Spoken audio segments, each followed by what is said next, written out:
This program is sponsored by Thrill City, Hyderabad. నమస్తే, welcome to 4 Sets TV. నేను మీ సంపత్ కుమార్. ముందుగా bulletin headlines చూద్దాం. తన జీవితం సమాజ హితానికి అంకితం. కాళోజీకి సీఎం రేవంత్ రెడ్డి నివాళులు.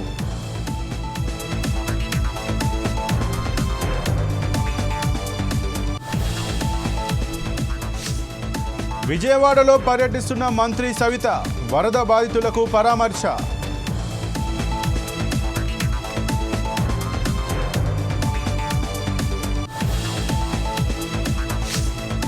మత్తు పదార్థాల నిర్మూలనకు కృషి చేస్తాం. కఠిన చర్యలు తీసుకుంటామన్న సివి ఆనంద్.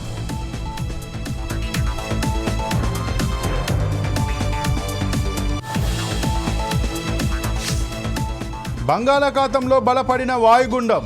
ఉత్తరాంధ్రలో భారీ వర్షాలు కురిసే అవకాశం.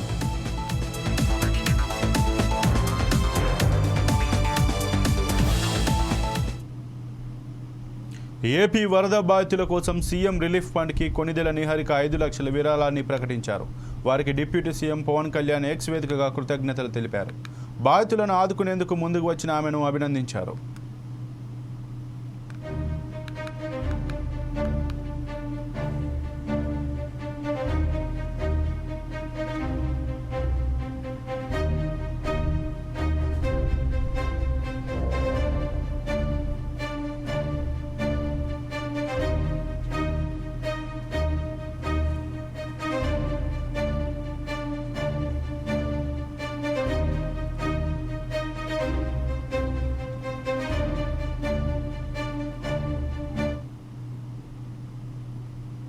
బంగాళాఖాతంలో ఏర్పడిన వాయుగుండం తీవ్ర వాయుగుండంగా బలపడింది. ఉత్తర వాయువ్య దిశకు గంటకు 6 కిలోమీటర్ల వేగంతో కదులుతోంది. ఒడిశాలోని పూరికి 70 కిలోమీటర్లు, గోపాలపూర్కి 140 కిలోమీటర్లు, కళింగపట్నంకి 240 కిలోమీటర్ల దూరంలో ఉంది. ఇవాళ మధ్యాహ్నం పూరి సమీపంలో ఇది తీరం దాటే అవకాశం ఉంది. దీని ప్రభావంతో ఇవాళ విజయనగరం, శ్రీకాకుళం, పార్వతీపురం, విశాఖ, అనకాపల్లి, అల్లూరు జిల్లాల్లో భారీ నుంచి అతి భారీ వర్షాలు కురవనున్నాయి.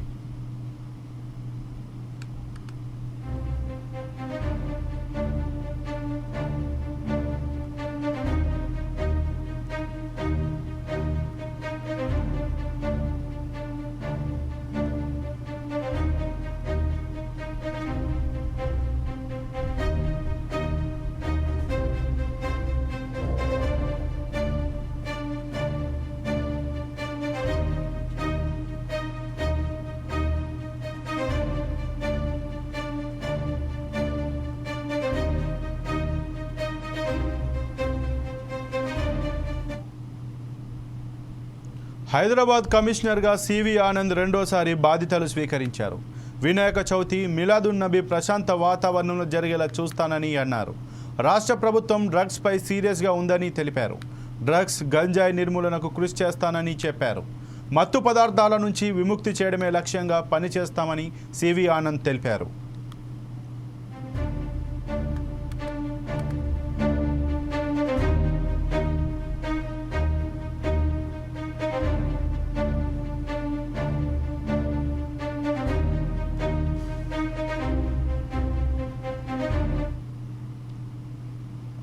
విజయవాడ నగరం ఫ్రూట్ మార్కెట్ సమీపంలో 8 ట్రాక్టర్లతో వరద బాధితుల కోసం ఆహార పొట్లాలను తరలిస్తున్నారు.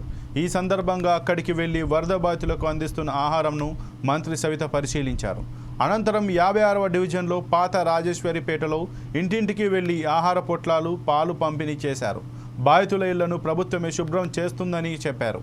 ప్రభుత్వ పరంగా అన్ని విధాల సాయం అందుతుందా లేదా అని బాధితులను అడిగి తెలుసుకున్నారు మంత్రి.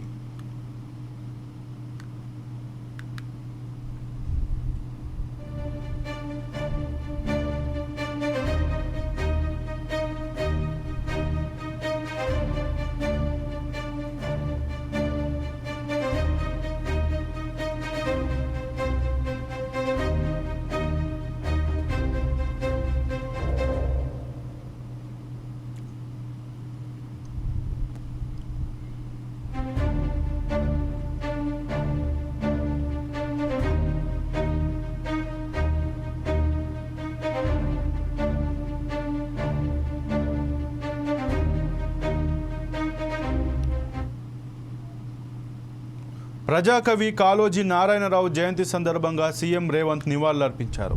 కాళోజీ జయంతిని పురస్కరించుకొని తెలంగాణ భాషా దినోత్సవం జరుపుకోవడం సంతోషకరమని పేర్కొన్నారు.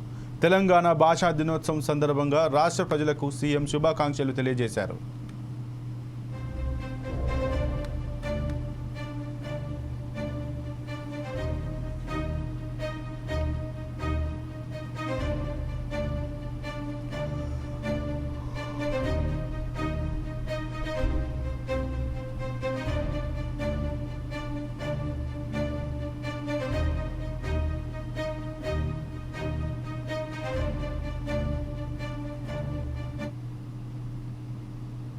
టీపీసీసీ అధ్యక్షులుగా నియమితులైన ఎమ్మెల్సీ బొమ్మ మహేష్ కుమార్ గౌడ్కు మైనంపల్లి బృందం ఘన స్వాగతం పలికింది.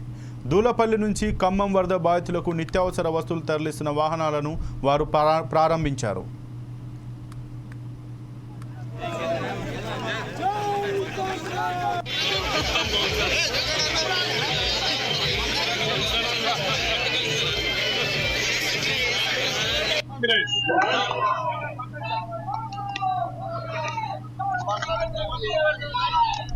రావడం జరిగింది.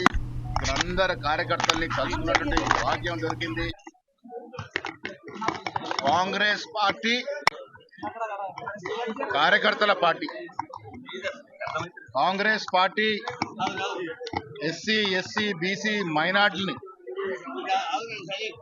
గుండె కత్తుకునే పార్టీ. ఇలా ఈ వర్గాలన్నీ కూడా కాంగ్రెస్ పార్టీ వైపు చూస్తా ఉన్నాయి. రాబోయే రోజుల్లో రాహుల్ గాంధీ గారిని ప్రధానమంత్రిగా చూడాలని రాష్ట్ర ముఖ్యమంత్రి రేవంత్ రెడ్డి గాని, నేను గాని, ఇక్కడున్న మా నాయకులు గాని, కార్యకర్తలు గాని కోరుకుంటున్న తరుణం. ఇలా రాష్ట్రంలో కూడా కార్యకర్తల కృషి వల్ల, కార్యకర్తల త్యాగాల వల్ల ఇలా కాంగ్రెస్ పార్టీ అధికారంలోకి వచ్చింది. ఆ కార్యకర్తల త్యాగాల వల్ల వచ్చిన కాంగ్రెస్ పార్టీ వాళ్ళ పేదల సంక్షేమం కోసం పాటుపడతా ఉంది. రాబోయే రోజుల్లో నేను పిసిసి అధ్యక్షుడిగా కార్యకర్తల యొక్క ఆభిష్టం మేరకు, కార్యకర్తల యొక్క కోరిక మేరకు అటు ప్రభుత్వంతో సమన్వయం చేసుకుంటూ ఇటు పార్టీని మరింత బలోపేతం చేస్తూ ముందుకు పోయే కార్యక్రమం. నేను ఎప్పుడు చెప్తా ఉంటాను, పార్టీయే మిన్న, పార్టీయే ప్రథమం, ఆ తర్వాతే అధికారం, ఆ తర్వాతే పదవులు. ఆ పార్టీలే మిన్న అని చెప్పడానికి ముఖ్య కార్యకర్తలు అడుగడుగున ఎల్లవేళలా కార్యకర్తల యొక్క మంచి చెడులో భాగం పంచుకుంటూ తెలంగాణ రాష్ట్రంలో కాంగ్రెస్ పార్టీ బలోపేతానికి నేను కానీ, ఇక్కడ పెద్దలు కానీ చేసేందుకు కృషి చేస్తాం.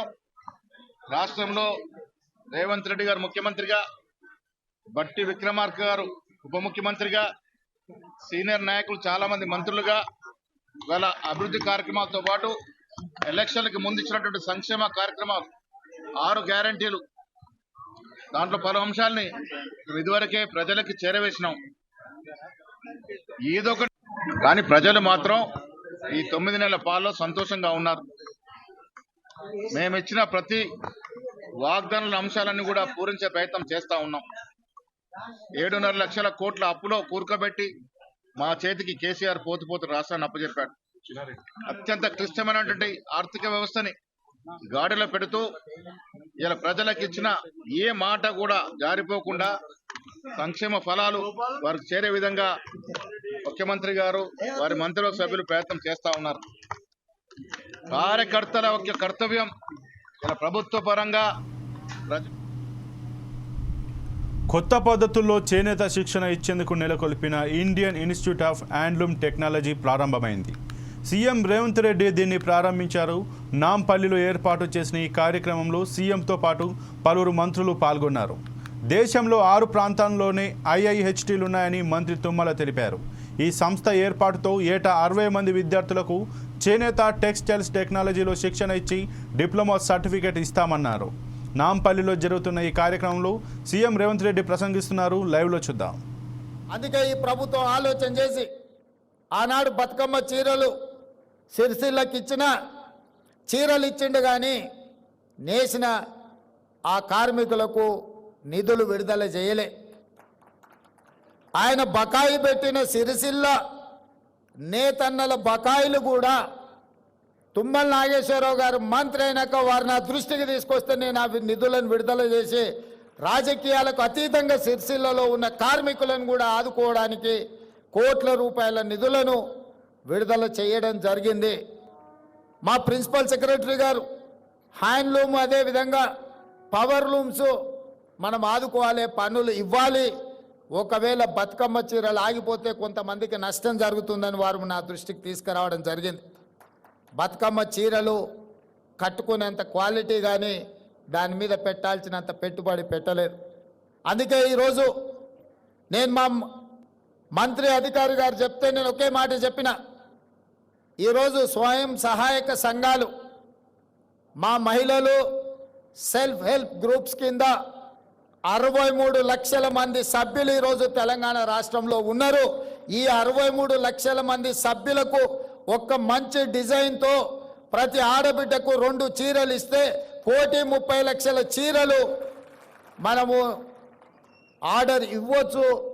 మంచి డిజైన్లతోని మంచి క్వాలిటీతోని ముందుకు రమ్మని మా అధికారులకు సూచన చేసినాం. తొందరలోనే స్వయం సహాయక మహిళా గ్రూపుల్లో ఉండే ప్రతి మహిళకు సంవత్సరానికి 2 చీరలు ఇవ్వాలి అన్న ఆలోచన ఈరోజు రాష్ట్ర ప్రభుత్వము మీ అభిమానంతో ఈరోజు ఆ నిర్ణయం తీసుకోవడం జరిగింది. అదేవిధంగా సంఘాలలో ఎన్నికలుంటే నాయకులు తయారవుతారని మా మిత్రులు చెప్పిండ్రు. నేను కూడా బలంగా విశ్వసిస్తాను. ఏ సంఘాలైనా సంఘాల నుంచి వచ్చిన వాళ్ళు సంఘాల నుంచి ఎదిగి ప్రజాప్రతినిధులుగా మారి ప్రభుత్వంలో భాగస్వాములు అయినప్పుడు తప్పకుండా జాతి యొక్క సమస్యల్ని పరిష్కరించడానికి చట్ట సభలలో ప్రభుత్వంలో ప్రాతినిధ్యం వహిస్తారు. కాబట్టి ఖచ్చితంగా ఈ ఎన్నికలకు సంబంధించి సమీక్ష చేసి ఎంబడే ఎన్నికలు నిర్వహించడానికి అవసరమైన ప్రణాళికలను రూపొందించమని వేదిక మీద నుంచి మా మంత్రి గారికి, చీఫ్ సెక్రటరీ గారికి నేను ఆదేశాలు ఇస్తున్నా. తక్షణమే ఆ కార్యాచరణను చేపట్టవలసిందిగా వారికి సూచన చేస్తున్నా. అదేవిధంగా రుణమాఫీ, రైతులకు రుణమాఫీ చేసిండ్రు, 30,000 కోట్ల రూపాయలు చేసిండ్రు. మరి 30 కోట్లున్న మా చేనేత కార్మికులకు చెయ్యండి అని ఈ వేదిక మీద నుంచే విజ్ఞప్తి రావడం జరిగింది. నిజంగానే 30 కోట్లుంటే ఒక్క కలం పోటుతోని 30 కోట్ల రూపాయలు మీ రుణాన్ని మాఫీ చేసే బాధ్యత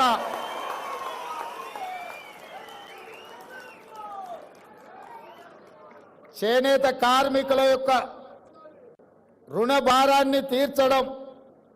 30 కోట్లు నిజమైతే ఎలాంటి సమస్య లేదు. ఇది ప్రజా ప్రభుత్వం, పేద ప్రజల కోసం ఉన్న ప్రభుత్వం.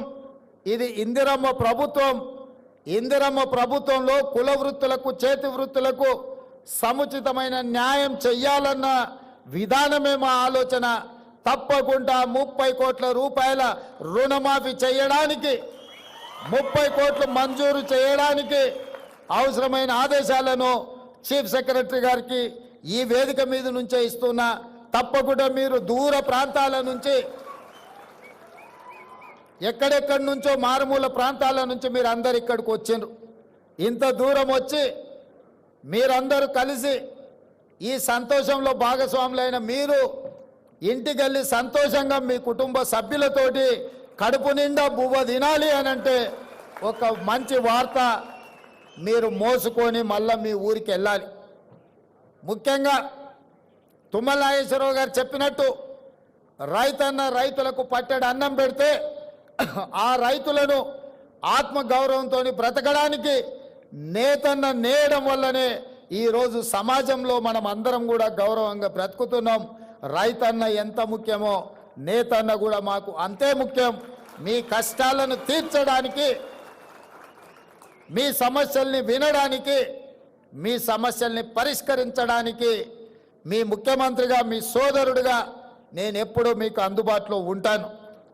ఇక కొడంగల్ విషయానికి వస్తే ఒక్క కోస్గి మండలంలోనే నియోజకవర్గంలోనే కాదు కోస్గిలో మా చేనేత కార్మికులు మా నేతన్నలు వేలాది మంది ఉన్నారు. ఇవాళ నా గెలుపులో కొడంగల్ శాసనసభ నుంచి ఎన్నికైన నాకు 100% నేతన్నలు అండగా నిలబడి ఈరోజు నన్ను శాసనసభ్యుగా ఎన్నుకున్నారు. కాబట్టే తెలంగాణ రాష్ట్రానికి ముఖ్యమంత్రి అయిన నా నియోజకవర్గంలో నేతన్నలు చాలామంది ఉన్నారు. వాళ్ళతో నాకు చాలా సన్నిహిత సంబంధాలు ఉన్నాయి. వాళ్ళకు కావాల్సిన కమ్యూనిటీ హాల్స్ కావాల్సిన నిధులు కూడా నేను ఎమ్మెల్యేగా ఉన్నప్పుడు ఇచ్చి ఆ కమ్యూనిటీ హాల్స్ కట్టించడానికి వాళ్ళకు ఆదుకోవడానికి అన్ని రకాలుగా అక్కడ వాళ్ళతో నాకు సత్సంబంధాలు ఉన్నాయి. అందుకే ఈరోజు గద్వాలైనా నారాయణపేట అయినా కొత్తకోట అయినా కోస్గి అయినా సిరిసిల్ల అయినా కరీంనగర్ అయినా వరంగల్ అయినా ఎక్కడున్న నేతన్న కొండా లక్ష్మణ్ బాపూజీ వారసులు. కొండా లక్ష్మణ్ బాపూజీ ఆనాడు తెలంగాణ కోసం కొట్లాడిండు, తెలంగాణ కోసం త్యాగం చేసిండు. తెలంగాణ రాష్ట్ర సాధన కోసమే కాదు, తెలంగాణ రాష్ట్ర సమితి చంద్రశేఖరరావు గారికి నిలువ నీడనిచ్చి పార్టీ పెట్టినప్పుడు మొట్టమొదట కార్యాలయం పెట్టుకోవడానికి స్థలం ఇచ్చింది కూడా కొండా లక్ష్మణ్ బాపూజీ గారే. వారు గొప్ప నాయకుడు.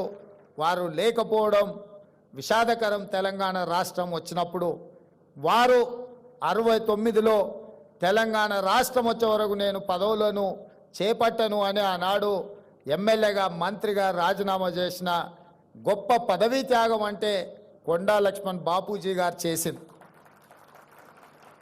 రాజీనామాలు చేయడం, ఎలక్షన్ తేవడం, సెలక్షన్ చేయడం, కలెక్షన్ చేసుకోవడం త్యాగం అని చెప్తుంటారు కొంతమంది. మీ ఎలక్షన్, సెలక్షన్, కలెక్షన్ 2001 నుంచి 2014 వరకు ఎన్నోసార్లు తెలంగాణ ప్రజలు చూశారు. ఏమి లేనోళ్ళు, రబ్బర్ చెప్పులు లేనోళ్ళు, టీవీలు వచ్చినాయి, పేపర్లు వచ్చినాయి, ఫామ్ హౌస్లు వచ్చినాయి, బంగళాలు వచ్చినాయి, జూబ్లీస్లో ప్యాలెస్లు వచ్చినాయి, గజ్వేల్లో వందలాది ఎకరాల ఫామ్ హౌస్లు వచ్చినాయి. మరి త్యాగాలు చేస్తే కొండా లక్ష్మణ్ బాపూజీ గారి లాగా లేకుండా మీరెందుకు ఇట్లా వేలాది కోట్ల రూపాయల ఆస్తులు వచ్చినాయో మీ త్యాగానికి కొండా లక్ష్మణ్ గారి త్యాగానికి ఉన్న తేడా ఈరోజు తెలంగాణ సమాజం గమనించాలి. త్యాగానికి మారు పేరు పదవిని తృణపాయంగా తెలంగాణ రాష్ట్రం కోసం త్యాగం చేసింది కొండా లక్ష్మణ్ గారు. పదవులను అడ్డం పెట్టుకొని ఎన్నికలు, ఉప ఎన్నికలు తీసుకొచ్చి ఎన్నికల్లో సెలక్షన్స్, కలెక్షన్స్ చేసుకొని బాగుపడ్డోళ్ళు ఎవరో తెలంగాణ సమాజం నిశ్చితంగా గమనిస్తూనే ఉంది. కాబట్టి త్యాగం అనే పదం మీకు సూట్ అవ్వదు. త్యాగం అంటే కొండా లక్ష్మణ్ గారు. కొండా లక్ష్మణ్ గారిని తెలంగాణ సమాజం ఎప్పటికీ గుర్తుపెట్టుకుంటుంది. తప్పకుండా వారి యొక్క గౌరవాన్ని పెంచే విధంగా తెలంగాణ రాష్ట్రంలో నిర్ణయాలు ఉంటాయి. ఈ ఇండియన్ ఇన్స్టిట్యూట్ ఆఫ్ హ్యాండ్లూమ్ టెక్నాలజీకి కొండా లక్ష్మణ్ బాపూజీ గారి పేరు పెట్టుకుందామని చెప్పి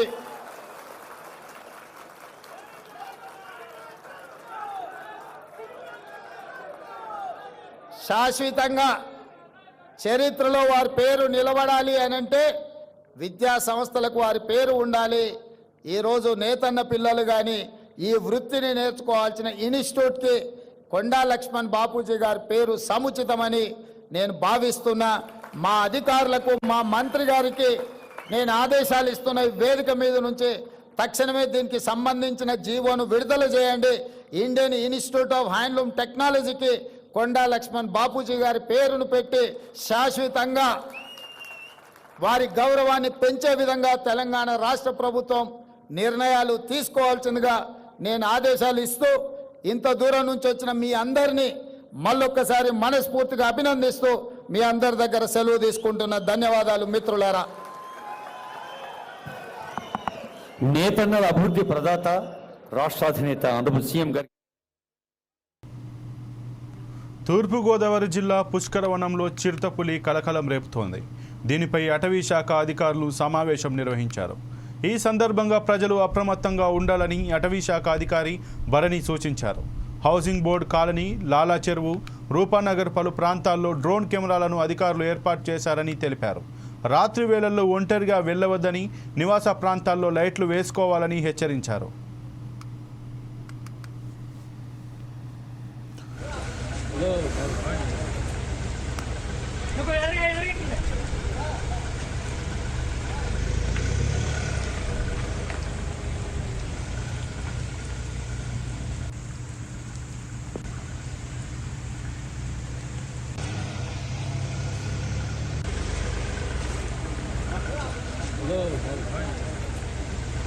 11 నుంచి మనకి వర్షం కంటిన్యూస్ గా ఉంది. దానివల్ల లెపర్డ్ పగ్మార్క్స్ అనేది ఈ రోజు కనపడడం అనేది చాలా డిఫికల్ట్ గా ఉంది through out the day. Camera traps లో కూడా ఇమేజెస్ మనకి ఇది కొత్తదిగా దొరకట్లేదు. దీనికి రీజన్ ఏమంటే క్యాట్ బిహేవియర్ మనకి ఎలా ఉంటది అనేది. యూజువలీ వర్షంలో ఎనీ క్యాట్ అంటే అది వర్షంలో తడవకూడదు, నీళ్ళలో వెట్టవకూడదు అని అనుకుంటారు. దానివల్ల ఎనీ అబాండన్ బిల్డింగ్స్ ఏదేనో మనం చాలా జంగిల్ గ్రోత్ లాగా పెట్టుంటాం కదా, అలాంటి ప్లేసెస్ లో వెళ్ళి ఇది హైడ్ అవుతారు. సో దాని వల్లనే మనకి ఈ ఐడెంటిఫికేషన్ అనేది జరగట్లేదు. బట్ మీన్ వైల్ ఏమవుతుందంటే ఆటో నగర్ నుంచి మనకి నైట్ ఇన్ఫర్మేషన్ వచ్చింది కాంపౌండ్ వాల్ పైన లెపర్డ్ తిరిగింది అని. సో ఇమీడియట్ గా స్టాఫ్ మార్నింగే వెళ్ళి అక్కడ కూడా ఏదైనా పగ్మార్క్స్ మనకు కనిపిస్తుందా, investigation and enquiry with the public అనేది చేశాము.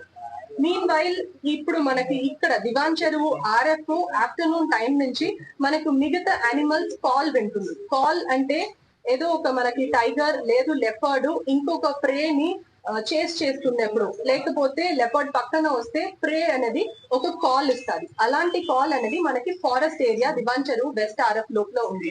సో ఆటో నగర్ లో కూడా ఈ ఇన్ఫర్మేషన్ వచ్చింది కాబట్టి మళ్ళీ ఇదే ఏరియాలోనే మనకి లెపర్డ్ ఉన్నాయనేది మనకు కన్ఫర్మ్ అవుతుంది. మీన్ వైల్ ఒక ఇంపార్టెంట్ ఇది ఏమంటే చుట్టూ నిన్న మనం చెప్పిన ఏరియా మొత్తం దివాన్ చెరువు RF ఆటో నగర్ ఈ ఏరియాలో ఉంది. దాని వల్ల ఏం చేస్తున్నాము, Nagarvanam will be closed for next 1 week. 16th దాకా నగర్వనం ని క్లోజ్ చేస్తున్నాము. మెయిన్ రీజన్ దీనికి ఎలా ఉంది అంటే ఇప్పుడు కనెక్టివిటీ మనకు చూసుకుంటే ఇక్కడ దివాన్ చెరువు RF అక్కడ మనకి leopard calls and identification pugmarks అన్ని పాస్ట్ 3 days జరిగింది.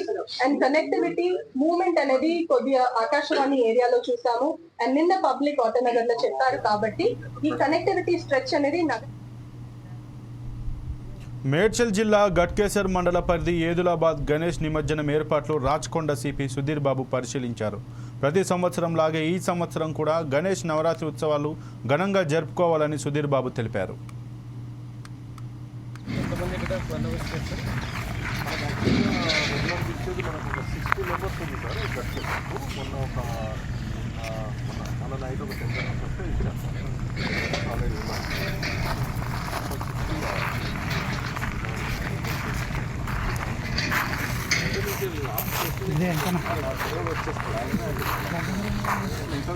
ఫైవ్ డేస్ వరకు మేము చూసుకుంటాం సార్. 5 days తర్వాత ప్రెజర్ జరుగుతుంది కాబట్టి అప్పుడు 4th సెకండ్ ఫేజ్లో మనకు 63 వరకు చేస్తాం.